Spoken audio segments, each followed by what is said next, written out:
Gue nyesel banget baru tahu ini sekarang. Jangan skip sampai akhir karena lu bakalan nyesel kalau nggak nonton sampai selesai. Welcome guys, dengan gue Bang Joel dari Maksimalin Diri. Banyak banget anak muda yang bilang bahwa mereka harus sukses di umur 25. Ya, atau di umur 20-an itu sudah harus punya usaha sendiri, sudah harus nikah, sudah harus punya rumah, punya mobil, punya kekayaan MM-an. Minimal kalau bisa punya 100 juta lah, 100 juta pertama. Tapi masalahnya gini teman-teman, kita mesti realistis aja lah ya. Setiap kita itu datang dari keluarga yang berbeda-beda. Jadi stoplah banding-bandingin diri kita dengan orang-orang yang di luar sana, dengan pencapaian mereka yang udah sukses. Rata-rata orang-orang sukses itu umur 20-annya itu baru mulai start gitu loh. Dan mereka tuh nggak kaya dalam waktu semalam. Ya, mereka tuh nggak kaya saat itu juga. Nih kalau kita mau coba lihat ya, Pak Jokowi itu umur 25 masih jadi tukang kusen di usaha pamannya loh. Bill Gates umur 25 itu baru drop out dari kampus. Itu pun dia ya, seorang Bill Gates itu memang dia punya privilege. Obama, dia itu umur 25 aja itu masih jadi penggerak di organisasi gereja. Jack Ma, umur 25 itu masih ngeles bahasa Inggris gitu loh. Tidak ada laki-laki mapan di usia 20-25 tahun kecuali orang tuanya kaya raya. Ya, di usia segitu tuh ya mental dan fisik kita itu masih dihajar, belajar ya, dihajar sama proses, sama kehidupan, yang ngalamin begitu banyak proses kehidupan.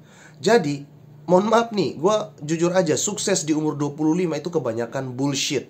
Dan kadang itu cuman flexing doang, yang memang mereka itu ada backingannya gitu loh. Kecuali, ya ini kecuali, lu punya privilege, orang tua kaya lah ya. Umur segini nih adalah umur dimana orang-orang tuh masih berjuang, men. Masih nyoba-nyoba, masih melakukan kesalahan, lakukan kegagalan, ya. Dan ini nih momennya dimana orang-orang tuh masih ngalamin proses. Jadi kita nggak usah lah ikut-ikutan omong-omong kosong dan drama-drama yang sebenarnya itu tuh cuman flexing ya. Dan ujung-ujungnya kita nyesel nanti karena ketipu atau kita ikut-ikutan investasi bodong gitu. Nah makanya di umur 20-an ini fokusnya kita itu kita mesti ganti, nanam di tempat yang benar. Ya, investasi di sesuatu yang benar. Sorry, gue di sini bukan ngajarin orang untuk investasi, tapi gue mau gue mau share ke kita gimana caranya kita berinvestasi di tempat-tempat yang benar. Misalkan investasi ke leher ke atas, investasi ke pengalaman dan lain-lain untuk menambah nilai dan kualitas hidup kita. Nah, ada 20 hal yang lu bisa lakukan sebelum umur 30. Anyway, konten ini tuh bukan sebuah kewajiban buat lu harus ikutin semuanya. Dan konten ini juga bukan untuk semua market. Konten ini juga bukan tolak ukur untuk semua orang harus sukses. Itu seperti apa? Tapi secara general, orang-orang sukses pasti ngelakuin hal-hal ini, ya. Dan ini bakalan nambah value buat diri kalian, nambah pengalaman, kepuasan, dan bahkan kebahagiaan buat kehidupan lo. Nah, apa aja yang harus kita lakukan? 20 hal. Yang pertama, berani untuk buat kegagalan. Bereksperimenlah. Bangunlah sesuatu. Cobalah terus dan gagal. Itu nggak masalah. Itu nggak apa-apa. Ya, jangan pernah takut gagal, teman-teman. Jangan takut ambil resiko. Take decision. Karena kalian, kita, gua, lu nggak bakalan tahu apakah yang kita bikin ini bakalan berhasil nanti apa enggak. Banyak orang bilang, terus nanti kalau seandainya gagal gimana? Gue tanya balik deh, kalau seandainya lo sukses gimana? Gitu loh. Jadi dibalik mindsetnya, daripada lo berpikir kalau gagal gimana, kalau sukses nanti gimana? Gitu ya kan? Habisin jatah gagal lo sekarang, supaya nanti lo bisa nikmatin jatah sukses lo. Nah, yang kedua, cobalah untuk merantau. Men, merantau itu penuh tantangan. Banyak pahit manisnya, ngeri-ngeri sedap. Dan dapat makna hidupnya gitu loh, dapat maknanya. Lu yang biasa mungkin tinggal di rumah, mau makan, tidur, tinggal pulang, dan dapat semua kenyamanan itu di rumah. Dari orang tua, dari bokap nyokap mungkin. Tiba-tiba ketika lu merantau, apa-apa lu bisa sendiri. Ya, lu akhirnya terlatih pengalaman, basic skill lu. Kenapa? Karena lu berani untuk keluar dari zona nyaman. Dan manfaatnya ini banyak banget. Lu bakalan tahu arti kehidupan. Itu bakalan memperkuat mental lu. Dan fakta menariknya nih teman-teman ya, bahwa kebanyakan orang yang merantau itu lebih sukses daripada orang-orang yang tinggal di kandang. Prove me wrong. Yang ketiga, pelajari skill-skill baru. Orang-orang yang diterima kerja di perusahaan yang besar atau yang mahal sekalipun ya, itu adalah mereka-mereka dengan kompetensi yang bagus, men. Orang-orang dengan skill yang kompeten, biasanya mereka itu punya kesempatan lebih banyak, lebih besar dibanding mereka yang punya sekedar ijazah dan gelar. Anyway, tadi gue baru baca satu konten ya, bahwa di India itu banyak orang yang ada S2 ya, itu akhirnya mereka mesti nyapu-nyapu lantai gitu loh. Ambil kerjaan yaitu jadi tukang sapu. Atau bahkan mereka yang punya S2 pun harus ambil kerjaan sampingan. Mereka merasa kok gue lulusan S2 tapi kok gue cuman gini-gini doang kerjaan gue. Men, ini fakta ya. Dan perusahaan-perusahaan itu juga mengatakan bahwa ya kita nggak bisa cuman nerima sekedar yang surat atau surat-surat ijazah atau gelar yang lu punya itu. Kita butuh skill yang bisa solving problem di perusahaan ini. Jadi skill ini adalah aset kita, nilai tambahnya kita gitu loh. Senjata untuk kamu bisa berperang di zaman persaingan yang ketat kayak sekarang ini ya. Dan yang keempat, penting banget nih ya teman-teman ya, tapi ini underrated oleh banyak orang, yaitu perbanyak baca buku. Mungkin diremehin orang ya, ala kutu buku, ala teori, ala itu cuman pengetahuan doang, atau itu cuman motivasi doang. Men, jangan salah loh ya. Mereka yang sukses itu jam terbang baca bukunya udah banyak banget. Bahkan lebih banyak dari waktu lu ngahabisin waktu buat scroll dan nyinyir-nyinyir di sosmed. Orang-orang yang baca buku itu bikin mereka tuh lebih percaya diri. Karena mereka tahu mereka tuh harus kasih jawaban apa ketika mereka ditanyai sesuatu. Oke? Dan ini pada prinsipnya ya, hanya orang-orang pintar yang bisa berdiri di depan bangsawan, di depan orang-orang besar. Yang kelima, coba kita belajar bahasa baru. Minimal bahasa Inggris lah, karena ini bakalan bantu kita untuk terkoneksi dengan mereka yang ada di luar negeri. Coba deh lihat, mereka yang bisa bahasa asing otomatis punya kesempatan lebih besar dibanding yang gak bisa ngomong sama sekali. Dan akhirnya kita juga bisa lebih diandelin karena bisa bermanfaat ya. Dan akhirnya dunia kita juga lebih luas. Yang keenam, coba bangun relasi. Kalau kata Pak Khairul Tanjung ya, dulu banyak orang bilang bahwa banyak anak itu banyak rezeki. Tapi sekarang banyak relasi, banyak rezeki. Zaman udah berbeda, men. Ya, rezeki di sini nih bicara tentang banyak kesempatan, informasi, peluang-peluang, koneksi, support, materi, pengalaman-pengalaman yang sebenarnya nggak perlu lagi lu lewatin gitu loh. Zaman sekarang nih udah berubah gitu loh. Jangan marah nanti kalau lu nggak punya orang dalam, hanya bisa ngedumel dan ngeluh. Itu karena dia punya orang dalam aja gitu. Lah, pertanyaan gue, selama ini lu ngapain aja hidupnya? Scroll sosmed doang, nongkrong terus, buang-buang duit, rebahan, lakukan sesuatu di hal-hal yang gak penting gitu loh, buang-buang waktu banget. Nah, makanya mulai sekarang bangun relasi dong ya. Yang ketujuh, lu mesti datangi tempat impian lu. Ini salah satu yang lu mesti lakukan di umur 20-an ya. Bisa datangin tempat yang lu impikan sejak kecil, itu rasanya pasti sangat berkesan, rasanya sangat berbeda. Lu gak akan pernah lupain kesan dan rasa itu. Nanti ketika lu udah tua, lu akan punya cerita ke anak-anak. Wah, dulu papa pernah datang ke sini nih, Dek. Nanti ketika lu udah dewasa, ketika lu nongkrong, lu punya cerita ke teman-teman lu sesama bapak-bapak lah misalkan. Wih, gua dulu pernah pacaran sama Sakura-chan di Jepang loh, ciaila. Dan gini, pengalaman ini gak akan bisa dibeli, karena pengalaman itu mahal nilainya, men. Yang kedelapan, coba mulai miliki pasangan. Coba deh bangun hubungan cinta sama seseorang, biar hidup tuh ada manis-manisnya gitu loh. Jangan flat terus, jangan di rumah terus. Nanti sabun habis loh bro. Maaf. Biar hidup gak flat ya, kita mesti coba pacaran ya. Dan pacaran itu kan bukan cuma seks doang ya, kalau kita paham. Tapi kita bisa belajar tentang karakter orang. Kita bisa belajar untuk ngontrol diri, belajar untuk mencintai dan dicintai. Siap. Yang kesembilan, coba belajar untuk main musik. Bro, coba deh lu perhatiin ya, orang-orang yang bisa main musik itu, mereka itu lebih karismatik, mereka itu lebih jenius. Kenapa? Musik itu bikin otak kita itu lebih cerdas, tingkatin daya ingat, emosi dan sensitivitas. Makanya orang yang main musik itu lebih pintar dari manusia rata-rata. Yang ke-10, coba suasana baru. Coba cari tempat yang baru, atau ya lu bisa ciptakan suasana baru sendirilah. Entah itu di tempat kerja baru, atau tempat kerja lu remake.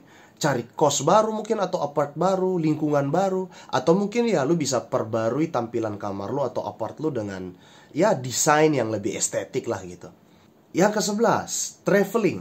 Coba untuk datangin tempat-tempat baru, kayak pedesaan atau daerah wisata gitu. Karena vibe di daerah itu ya, atau di desa itu lebih enak aja gitu loh.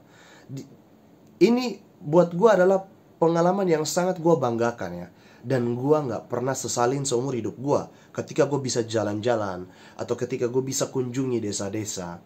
Karena dari situ kita tuh bisa belajar kenal perbedaan karakter, perbedaan budaya. Kita bisa kenal personality orang, interaksi sosial langsung dengan orang-orangnya, dan itu tuh bikin kita lebih cerdas, bro, secara interpersonal. 12, coba deh public speaking. Lu pernah bayangin nggak? Lu masih muda, tapi lu dapat kesempatan berbicara di depan banyak orang, ratusan bahkan ribuan orang. Lu bisa membuat orang kagum dan terpengaruh dengan penampilan dan karismanya lu ketika lu berbicara di depan panggung. Nah, public speaking ini kan manfaatnya banyak banget ya. Dalam profesi apapun, itu pasti bakalan butuh public speaking. Lu mau marketing, sales, manager, lawyer, leader, atau apapun lah itu, guru yang ngajar di depan ya, supervisor, dosen, atau any kind of job lah yang berkaitan dengan manusia gitu loh, interaksi atau berhubungan dengan people, pasti butuh skill ini. Dan ini gak akan pernah digantikan oleh robot, AI, dan lain-lain. Dan ini skill yang gak akan pernah mati sampai kapanpun. 13, coba mulai bisnis. Nah, selagi masih muda, cobalah buat bisnis. Bisnis apapun itu. Kalau gagal gimana, Bang? Nah, gini, sekali lagi gue ingatin yang tadi gue sudah sempat share sebelumnya. Dibalik lagi mindsetnya. Kalau berhasil gimana, bro? Gue tanya balik lo. Coba deh tanyain itu ke diri sendiri. Daripada kita tanya kalau gagal gimana, kalau berhasil gimana nanti. Banyak orang takut gagal untuk mulai bisnis, dan mereka akhirnya pengen cari aman. Tapi nyoba aja belum gitu loh. Mereka cuman berharap dari tunjangan nanti pas pensiun baru mulai bisnis. Iya, kalau perusahaan akan mempertahankan sampai pensiun, iya kan? Pertanyaannya adalah, iya kalau nanti kita diterima di kantor tersebut. Orang zaman sekarang aja itu cari kerja itu susahnya minta ampun gitu loh, ya. Nah, dan lagian tunjangan buat masa nanti kalau kita sudah pensiun, kita coba itu uang tunjangan untuk bisnis. Terus kita gagal, duit habis. Nah loh, mending mana? Gagal pas masih umur 20-an kita coba bisnis, atau gagal nanti pas udah umur 50-an pas kita bisnis? Coba aja dulu sekarang. Siapa tahu sukses kan? 14, coba mulai untuk investasi. Lu gak akan tahu kan kalau lu investasi 10 tahun yang lalu, sekarang duit lu udah beranak udah berapa banyak. Nah, sama juga, kita gak akan tahu uang kita berapa 10 tahun lagi kalau kita invest sekarang. Coba aja deh instrumen yang cocok dengan lu, seperti ya kalau emas kan ada, saham reksa ada. Kalau gua memang gua kurang mampu di properti, ya udahlah gua coba aja di saham, emas gitu loh, atau di reksa gitu. Jadi itu tergantung dari pribadi lu. Lu mau invest di bisnis juga bisa sebenarnya. Yang ke-15 adalah belajar untuk tuntasin sesuatu yang lu udah mulai. Ini pasti rasanya bikin lu happy banget. Karena anak muda itu kan suka identik dengan sifat suka nunda-nunda, ya, males untuk nyelesain sesuatu gitu loh. Contoh kecil lah kerjaan-kerjaan kita di kantor, atau PR, atau skripsi. Ya itu kan akhirnya menimbun gitu loh. Jadi ketika kita sudah berhasil untuk ngerjain atau selesaikan, tuntaskan kerjaan itu, sesuatu yang kita sudah mulai, itu pasti rasanya happy banget. Entah itu udah dari 10 tahun lalu, 5 tahun lalu, 2 tahun yang lalu, coba deh kita tuntasin. Lu bisa ngerasain puas banget ketika lu baru berhasil selesaiin satu hal yang lu udah mulai lama tapi gak pernah selesai, ya. Dan lu bisa tambahkan itu nanti di jurnal sukses atau jurnal syukur lu nanti. Yang ke-16, coba belajar untuk mulai berkarya. Men, masa muda itu waktu terbaik buat bikin karya, ya.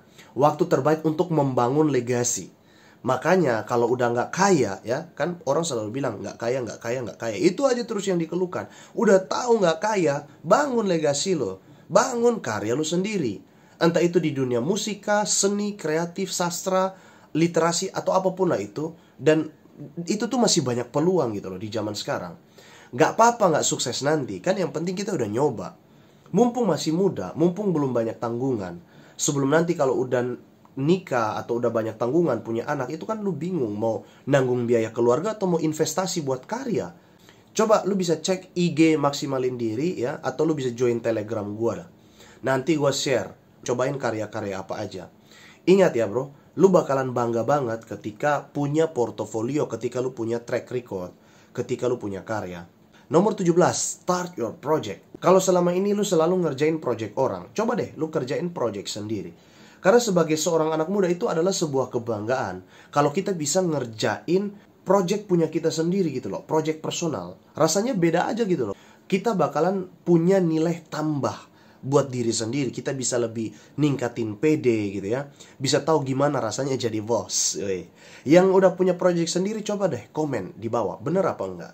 Yang ke-18 adalah build your passion bro. Satu kelebihan orang-orang di umur 40-an itu adalah mereka sering bingung sama diri sendiri. Mereka sering bertanya kepada diri sendiri ya. Kenapa ya dulu gua itu gak coba lakukan ini gitu loh. Nah ini kelebihan, ini skill. Mempertanyakan masa lalu, menyesal. Mereka selalu merasa menyesal karena gak pernah dulu nyoba untuk pergi ke luar negeri atau nyobain hal itu. Karena itu terlalu sulit. Mereka nyesal karena gak coba jurusan yang mereka sukai. Mereka nyesal karena mereka gak pernah melakukan sesuatu yang mereka sukai. That's why I told you, mumpung masih muda, doing something that you like. Bukan berarti kita, oh gue mabuk-mabukan, gue hura-hura, gue pesta pora, gue bikin sesuatu yang sembarangan aja udah. Kan harus yang gue suka. Bukan itu maksudnya.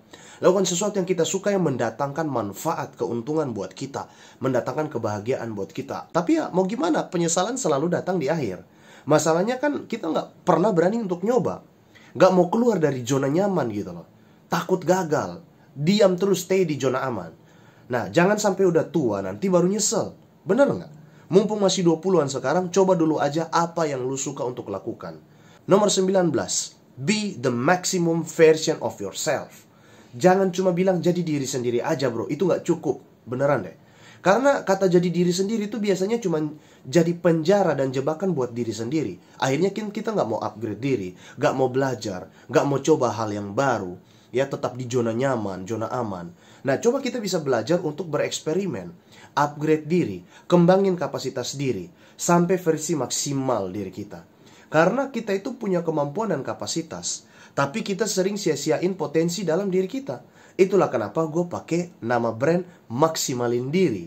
Karena anak muda mesti maksimal. Nomor 20, belajar bikin konten bro. Yang satu ini nih penting banget, makanya kenapa gue taruh di paling terakhir di nomor 20.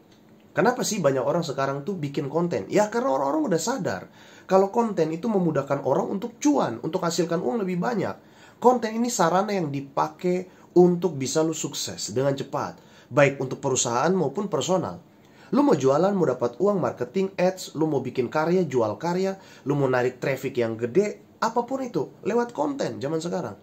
Ya, dan memang ini zaman udah maju banget gitu loh. Perusahaan-perusahaan aja tuh udah branding dan marketing itu pakai apa? Pakai konten.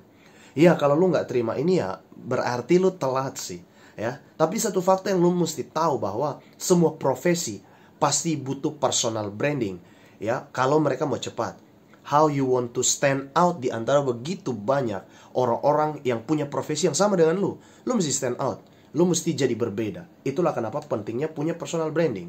Nah, 20 hal yang gue udah jabarin semuanya di atas tadi, gue sangat menjamin itu bisa ningkatin nilai diri dan juga kualitas diri lu. Jadi lu gak perlu lagi overthinking bahwa lu mesti punya uang 50-100 juta di umur 25 dan kalau gak punya itu lu overthinking. Just keep move brother. Just keep fight bro. Anyway teman-teman, gue mau kasih kabar baik buat lu semua.